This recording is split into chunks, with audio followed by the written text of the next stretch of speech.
तो क्या अपनी पार्टी से जुड़े नेताओं पर लग रहे आरोपों से समाजवादी पार्टी डर गई है और उसे अपनी छवि की चिंता सताने लगी? ये सवाल इसीलिए क्योंकि सूत्रों की माने तो अयोध्या और कन्नौज की घटनाओं के बाद पार्टी अब फैक्ट फाइंडिंग कमेटी बनाने जा रही है, जो विरोधी पार्टियों के एजेंडे का भंडाफोड़ करेगी। सपा सूत्रों के मुताबिक अलग अलग जिलों में हो रही घटनाओं के असली कारण जानने के लिए फैक्ट फाइंडिंग टीमों को भेजा जाएगा।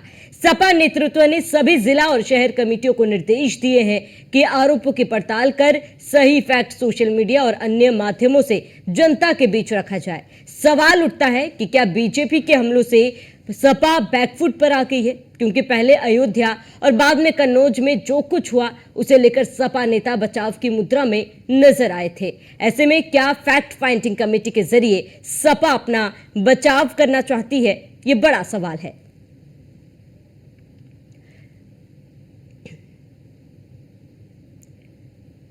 दाग धोने की तैयारी में है समाजवादी पार्टी और इसी को लेकर बीजेपी के हमलों से बचाव की मुद्रा में समाजवादी पार्टी नजर आ रही है। बड़ा सवाल ये कि फैक्ट फाइंडिंग कमेटी सपा की तरफ से बनाई गई है, ये कमेटी में कौन कौन होगा और इसके साथ ही क्या जो आरोप लगातार बीजेपी की तरफ से लगाए जा रहे हैं उससे बैकफुट में है समाजवादी पार्टी।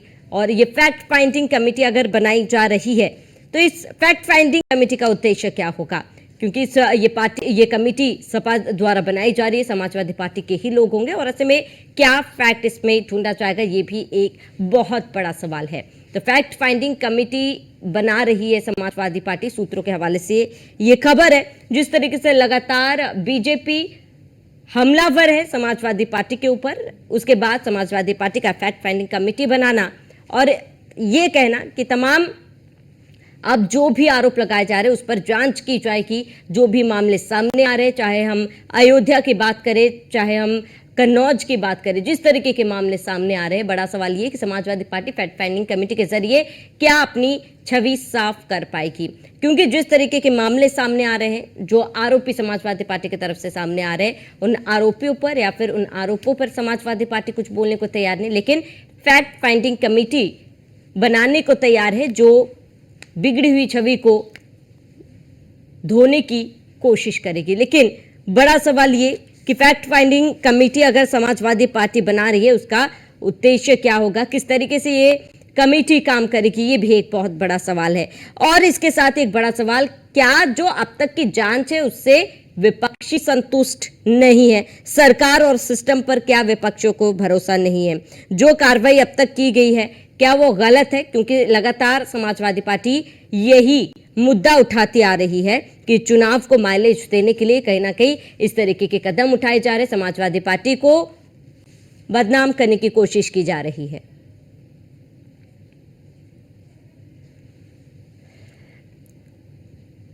इसी पर चर्चा के लिए बीजेपी नेता शमशी आजाद फिलहाल हमारे साथ जुड़े हुए। Shamshi Azad ji, Samajwadi party fact finding committee बना रही है, ऐसे में ये कमेटी गठन करना आप कैसे देख रहे हैं? क्योंकि समाजवादी पार्टी अगर कमेटी बनाती है तो इसका मतलब ये है कि ना उन्हें सरकार पर भरोसा, अब तक की जो कार्रवाई हुई है उसको भी वो गलत मान रहे, सिस्टम पर भी भरोसा नहीं है। साथ ही समाजवादी पार्टी का आरोप है कि आने वाले उपचुनाव को माइलेज देने के लिए समाजवादी पार्टी को बीजेपी बदनाम कर रही है। नमस्कार आपको और आपके सभी दर्शकों को। देखिए, समाजवादी पार्टी दरअसल हार के पहले ही अपनी हार मान चुकी, क्योंकि विधानसभा उपचुनाव में जैसे भारतीय जनता पार्टी की तैयारियों का इनको पता चला कि जिस तरीके से योगी आदित्यनाथ ने लगातार सभी जिलों में दौरा करना शुरू कर दिया और 30 मंत्री लगाए हैं कि जहां जहां पर भारतीय जनता प्रत्याशी चुनाव लड़ने जा रहे हैं, विधानसभा की 10 सीटें हैं और खासतौर से वो सीटें जो समाजवादी पार्टी के कब्जे में है। भारतीय जनता पार्टी की जो सीटें होती सब जीत ही लेंगे, लेकिन समाजवादी पार्टी का अगर जैसे अयोध्या देखा जाए, मिल्कीपुर देखा जाए, पुनरकी देखा जाए, तो ऐसी सीटें जहां पर समाजवादी पार्टी का वर्चस्व है उस पर भारतीय जनता पार्टी पूरी ताकत के साथ अपने प्रत्याशी उतार रही, तो इसी वजह से घबराए हुए हैं और ये इस तरीके की कमेटियां बनाकर सिर्फ जनता को गुमराह करने की साजिश है। और जनता जानती है कि ऐसी कमेटियों से जो मतदाता होते हैं उनके ऊपर कोई असर नहीं होता। और भारतीय जनता पार्टी जो काम करती है, भारतीय जनता पार्टी जैसे तिरंगा यात्रा निकाला, अब ये देश प्रेम इनके अंदर बहुत है समाजवादी पार्टी के अंदर, लेकिन आपने देखा हुआ कहीं पर अखिलेश यादव ने ट्वीट नहीं किया, कहीं पर शिवपाल यादव ने रैली नहीं निकाली, कहीं पर धर्मेंद्र यादव ने रैली नहीं निकाली। तो इस तरीके से ये लोग जो है छद्म राष्ट्रवाद इनके अंदर है। ये राष्ट्रवाद की बात करते हैं टीवी चैनलों पर, फेसबुक पर, ट्विटर पर, इंस्टाग्राम पर, लेकिन जमीन पर उतरकर कभी देश की बात, राष्ट्र की बात इन्होंने की नहीं, क्योंकि इनको पता है कि इनकी पार्टी का सिद्धांत ही देश विरोधी है, इनकी पार्टी का सिद्धांत जनता विरोधी, इनकी पार्टी का सिद्धांत विकास विरोधी, इनकी पार्टी का सिद्धांत जो है वो ये है कि किस तरीके से देश में डिवाइड एंड रूल किया जाए, कैसे अल्पसंख्यक समाज को बहुसंख्यक समाज से लड़ाकर उनके ऊपर राजनीति की जाए, कैसे दलित समाज को सबल समाज से लड़ाकर उनके ऊपर राजनीति की जाए, कैसे गरीबों को अमीरों से लड़ाकर उन पर राजनीति की जाए। और यही सारी चीजें समाजवादी पार्टी और कांग्रेस पार्टी की जो राजनीतिक कूटनीति का चाल रही है। लेकिन जनता जब से 2014 में मोदी जी की सरकार केंद्र में जैसे ही आई, वैसे ही जनता में एक अलग सा उत्साह वर्जन हुआ, वैसे ही जनता जो है जागरूक हुई जब उन्होंने देखा कि भारतीय जनता पार्टी इस तरीके की पार्टी के अपने गले से लगाती है, हमको सम्मान देती है, हमको लेकिन बराबर में शमशी आजाद बैठाती जी, है। मुझे और ये ये लगता है कि समाजवादी पार्टी के राष्ट्रवाद लोग कहा हमें करते हमारे थे दिल में कि होना भारतीय जनता चाहिए। पार्टी आ शमशी जाएगी आजाद तो जी, आपका राष्ट्रवाद अधिकार दिल में छीन होना लेंगे। चाहिए। अगर हम रैली निकाल रहे हैं, नहीं निकाल रहे हैं, हम घर में तिरंगा लगा रहे हैं, नहीं लगा रहे, ये हमारी मन के अंदर होना चाहिए, हमारी स्वतः इच्छा से होनी चाहिए। क्या केवल ये रैली मन की निकालने बात से नहीं हम है, मैं राष्ट्रवाद आपको है रोकना या चाहूंगा, ये मन राष्ट्रद्रोह, की बात ये नहीं है, ये राष्ट्रवाद की बात है, ये राष्ट्र प्रेम की बात है। 15 अगस्त का झंडा अगर कहीं लहराया जाए और कहीं पर जंगल मन हो रहा हो तो क्या मतलब आप चलते रहेंगे? आप वहां पे मौन होकर उस जंगल मन को नहीं गाएंगे, राष्ट्रगान को? ठीक है। आपका मन वहां ठीक पर है नहीं शमशी चलेगा। जी, मैं यहाँ पर लौटूंगा आपके पास। कानून डीपी लागू होता यादव है जी, कि अगर आपके समाजवादी अंदर पार्टी राष्ट्र प्रवक्ता प्रेम है, नेता देश हमारे प्रेम है, साथ जुड़ तो चुके। ठीक आपके है घर पे तिरंगा शमशी लगना जी, चाहिए, आपको शमशी तिरंगा जी, मैं यात्रा लौटूंगा निकालना आपके पास। चाहिए। डीपी यादव जी, समाजवादी पार्टी के नेता हमारे साथ जुड़ चुके। DP Yadav ji, fact finding committee Samajwadi party द्वारा बनाई जा रही है, कमेटी भी समाजवादी पार्टी बना रही है, लोग भी समाजवादी पार्टी के, जांच करने वाले भी समाजवादी पार्टी के हैं, जो नतीजा आएगा उस पर किसको भरोसा होगा?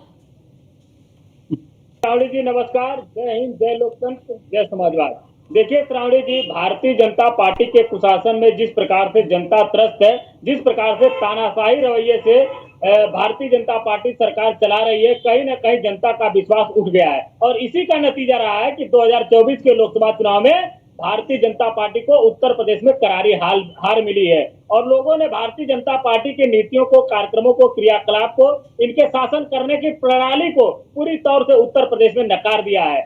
अब समाजवादी पार्टी चूंकि संविधान में विश्वास करती है, लोकतंत्र में विश्वास करती है, संविधान में समाजवादी पार्टी का पूरी तौर से विश्वास है और समाजवादी पार्टी ये चाहती है कि न्याय हो, जो भी पीड़ित है उनके साथ न्याय हो। तो समाजवादी पार्टी एक फैक्ट फाइंडिंग कमेटी बना करके कहीं ना कहीं जो दूध का दूध और पानी का पानी करना चाहती है। समाजवादी पार्टी ये देख रही है कि जिस प्रकार से योगी आदित्यनाथ जी बुलडोजर के दम पर पूरे उत्तर प्रदेश को रौंदने का काम कर रहे हैं, लोगों को डराने का काम कर रहे हैं, एक भय का माहौल व्याप्त कर रहे हैं, तो कहीं से भी ये उचित नहीं है। और अभी हमारे बड़े भाई बहुत बड़ी बड़ी बातें कर रहे थे, शमशी भाई बता रहे थे राष्ट्र प्रेम, राज्य, अरे पूछिए अपने आरएसएस संगठन से, जो आपका मात्र संगठन है, वर्षों तक उसने अपने नागपुर के मुख्यालय पर राष्ट्रीय झंडा नहीं फहराया था, तो क्या वो राष्ट्रद्रोही है? 1942 में जब गांधी जी ने अंग्रेजों भारत छोड़ो आंदोलन चलाया था, तो उस समय उसमें उसने भाग नहीं लिया था, और आप हमको राष्ट्र प्रेम की भाषा सिखा रहे हैं। अगर इतिहास आपका बताने बैठ जाऊंगा तो समय कम पड़ जाएगा। आप लोग राष्ट्रद्रोही लोग हो, छंद राष्ट्रवादी हो ठीक है, आप लोग। ठीक है आपके अंदर डीपी यादव जी, देखिए हम वो मुद्दे से शर्म की भटक बात रहे है कि हैं, वो मुद्दे से इतिहास भटक रहे हैं हम। बताएंगे जिन्होंने कार सेवकों पर गोली चलाई, वो ठीक है, इतिहास हम चलाएंगे मुद्दे से बिल्कुल जिन्होंने भटक रहे हैं, ये श्रद्धालुओं हमारा के मुद्दा ऊपर गोलियां बिल्कुल भी चलाई, नहीं है। वो डीपी यादव इतिहास जी, बताएंगे जिन्होंने फैक्ट अल्पसंख्यक फाइंडिंग समाज को कमेटी का दंगे आप में झोंक जिक्र दिया, कर रहे हैं कि वो सच्चाई इतिहास सामने बताएंगे लाई जाएगी, लेकिन जिस जिन्होंने तरीके समाज के के साथ आरोप, बुरा जिस रवैया तरीके के किया। मामले सामने आ रहे हैं, समाजवादी पार्टी के नेता आरोपी जो है साबित हो रहे हैं, आरोप उन पे कई सारे लग रहे हैं, जो पीड़ित है वो आरोप लगा रहे हैं, लेकिन समाजवादी पार्टी की तरफ से कोई भी वरिष्ठ नेता सामने आकर इस पर बोलने के लिए तैयार नहीं है। ठीक है, जांच की जाएगी, लेकिन इस पर कुछ बोलिए तो सही, कुछ कार्रवाई तो कीजिए। समाजवादी पार्टी ने सारी स्थिति को स्पष्ट कर दिया है। समाजवादी पार्टी की तरफ से चाहे कन्नौज का मामला हो और चाहे आपका अयोध्या का मामला हो, हमारे पार्टी का वरिष्ठ नेता पूर्व मंत्री पवन पांडे ने बाकायदे प्रेस कॉन्फ्रेंस करके अयोध्या के मामले पर पूरी बात को स्पष्ट किया था और हमारे कन्नौज के जिलाध्यक्ष ने पूरे मामले को कहीं ना कहीं अपनी टिप्पणी दिया था, उसको बताया था। तो समाजवादी पार्टी ने पूरे स्पष्ट तरीके से इन मामलों पर कहीं ना कहीं अपनी बात रखी थी। लेकिन ये कितने दुर्भाग्य की बात है, ये बताइए कि भारतीय जनता पार्टी के डबल इंजन की सरकार में नाबालिग बच्चियां सुरक्षित नहीं है। जब एक बच्ची अयोध्या में गर्भवती हो जाती है तब उसकी रिपोर्ट लिखी जाती है, तब कार्रवाई की जाती है और इसी तरह से एक नाबालिग बच्ची के साथ किस प्रकार से कॉलेज में दुष्कर्म होता है, मंदिर रावणी जी, बड़े शर्म की बात है कि ये हिंसा की बात करने वाले या ये संविधान की बात करने वाले, अरे हर जगह अयोध्या में तो सपा का ही कार्यकर्ता निकला, कन्नौज में सपा का कार्यकर्ता निकला, ये सारे अपराध में समाजवादी पार्टी के लोग ही क्यों निकल रहे हैं? दंगा हो तो समाजवादी पार्टी, सीमी हो तो समाजवादी पार्टी, पीएफआई हो तो समाजवादी पार्टी, कासेवों पर गोली चलाई। डीपी यादव जी, अयोध्या का जिक्र करें, अयोध्या में सपा से सांसद है। डीपी यादव जी, आप अयोध्या का जिक्र करें, अयोध्या में सपा से सांसद है। आपको बता दें, बीजेपी पर आरोप लगा रहे हैं कि कार्रवाई नहीं की। बीजेपी ने तो मामला सामने आने के बाद कार्रवाई भी की गई, बुलडोजर भी चलाया गया, लेकिन समाजवादी पार्टी के सांसद है वहां पे अवधेश प्रसाद जी, वारदात के होने के 4-5 दिन तक उन्हें कानो कान खबर ही नहीं थी। हर जगह वो यही कह रहे थे कि मामले की जानकारी नहीं है, जांच बिठाई जाएगी, जांच करेंगे, उसके बाद ही कुछ बोलेंगे। खैर, मैं लौटूंगी आपके पास। शमशी आजाद जी, मैं आपसे ये जानना चाहूंगी कि लगातार ये आरोप लगाया जा रहा है कि समाजवादी पार्टी की छवि धूमिल करने की कोशिश बीजेपी कर रही है।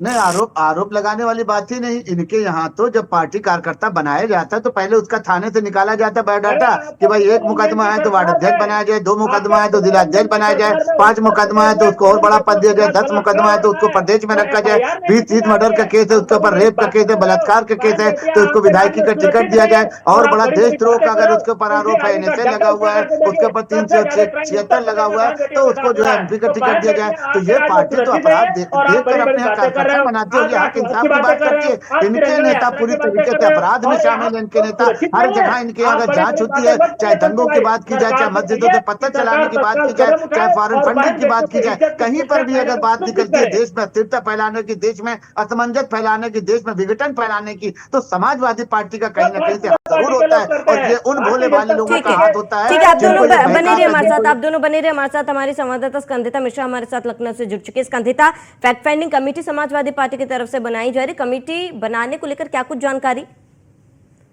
बिल्कुल आपको बता दें, अयोध्या और कन्नौज की घटना के बाद अब Samajwadi party fact finding committee करने जा रही है, जिसमें समाजवादी पार्टी के वरिष्ठ नेताओं को शामिल किया जाएगा और फैक्ट फाइंडिंग कमेटी बनाकर उनको उन स्पॉट भेजा जाएगा जहां पर ये जहां घटना हो रही है। समाजवादी पार्टी नेतृत्व का मानना है कि भारतीय जनता पार्टी समाजवादी पार्टी पर जो घटनाएं हो रही है उनके तहत उन पर आरोप लगा रहे हैं, अनर्गल आरोप लगाकर उनको फंसाया जा रहा है, पार्टी की छवि धूमिल करने की बात की जा रही है। इसको लेकर अब सपा नेतृत्व ने डिसाइड किया है कि वो जो है एक फैक्ट फाइंडिंग कमेटी का गठन करेंगे, जिसमें समाजवादी पार्टी के वरिष्ठ नेता होंगे। उनको उस पर्टिकुलर जनपद में भेजा जाएगा जहां पर जो भी घटना हुई है उससे संबंधित तथ्यों की जांच की जाएगी कि क्या कुछ वहाँ के तथ्य थे। और उनका कहना है कि जितने भी सोशल मीडिया है और अन्य जो मीडिया प्लेटफॉर्म है वहां पर जो फैक्ट्स है उनको पोस्ट किया जाए और उनको पोस्ट करके जनता को सामने लाया जाए कि उसके पीछे के क्या तथ्य थे, क्या शामिल थे लोग या नहीं थे। क्योंकि जिस तरीके से हमने देखा कि अयोध्या की घटना हुई, कन्नौज की घटना हुई,